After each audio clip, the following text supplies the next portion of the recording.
was a very quiet morning, Saturday, 6:30, the last day of the Feast of Tabernacles, the happiest of all the days of the feast.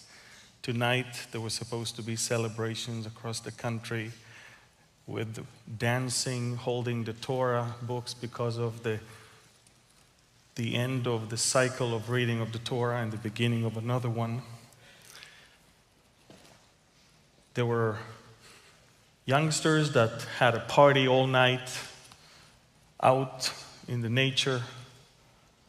There were a lot of Israelis that were asleep. It's Shabbat.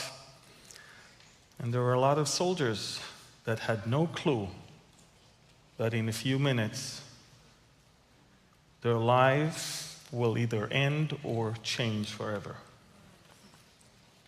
And then exactly at 6:30, with a barrage of hundreds of rockets, in a very daring move, Hamas terrorists attacked nearly 50 Israeli military outposts along the border. And once they neutralized them, they managed to breach the wall and the fence and open a wide road for their vehicles and their motorcycles. And they also used some gliders.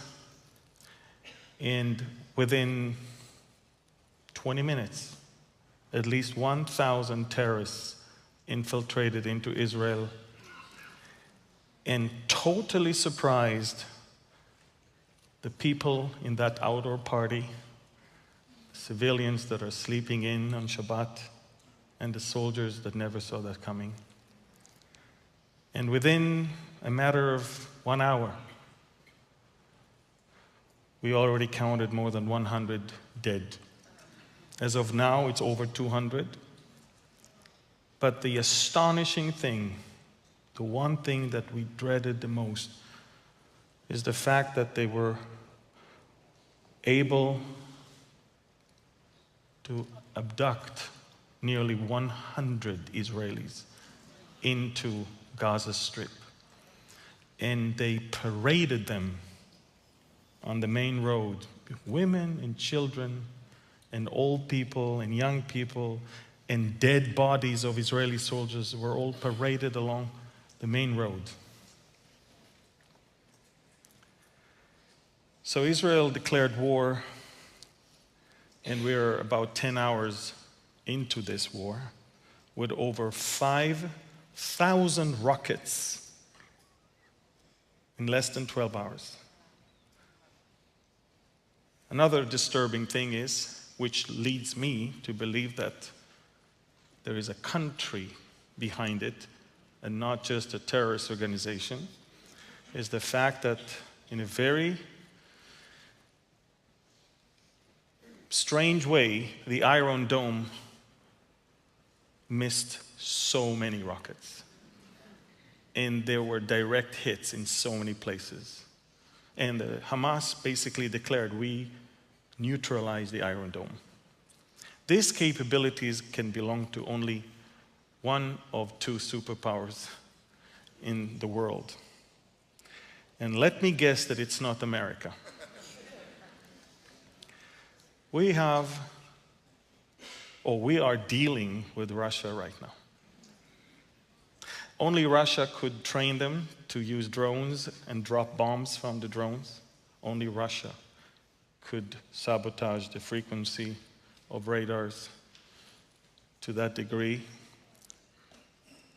And we are facing something bigger than we have ever seen since the establishment of the State of Israel. Throughout all the wars in 1948 and 1956 and 1967, 1973, 1982, throughout the 1990s, of course, there was the Lebanon War also in 2006. It has always been the case that Israeli soldiers fought in the front line. Today, Israeli soldiers did not fight in the front line. Today, terrorists knocked on the doors of civilians in their homes. It's equivalent to two things. To a roughly 2,000 terrorists taking over a large portion of New York City, taking many people as hostages, and transporting at least 1,000 American civilians to Afghanistan. That's the magnitude of what we are experiencing right now. At the same time, Hezbollah has elevated its alertness and readiness for war. The United Nothing is now locked up in their bases in southern Lebanon, UNIFIL, the United Nations Special Forces in Lebanon. They do nothing. The Taliban in Afghanistan just announced that they're ready to go and liberate Jerusalem if only the other Sunni Muslim countries allow them free pass all the way to Israel. The second and the third armies of the Egyptian military are now on the highest alert. And we are facing an existential threat. Now, I'm not afraid. And I'm not afraid because I know that he that keepeth Israel shall neither slumber nor sleep.